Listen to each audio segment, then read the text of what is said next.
ಶ ಓತ್ವನ ದೀರ್ಘ ಶೋ ಅಥವಾ ಶ ಓತ್ವನ ಇಳಿ ಶೋ. ಗುಣಿತಾಕ್ಷರ ಇರುವ ಮೂರಕ್ಷರ ಪದಗಳು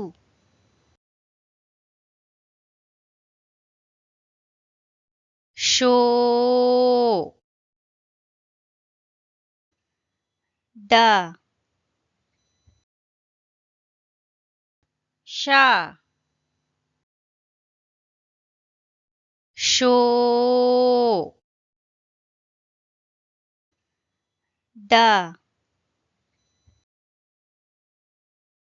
ಶ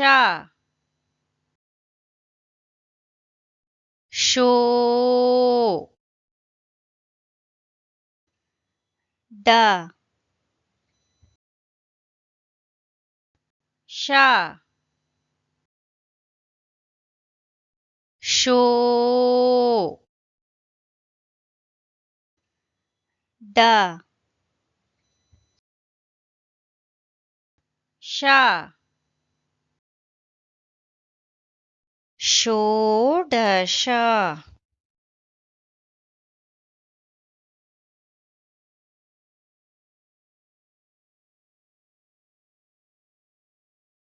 ಷೋಡಶ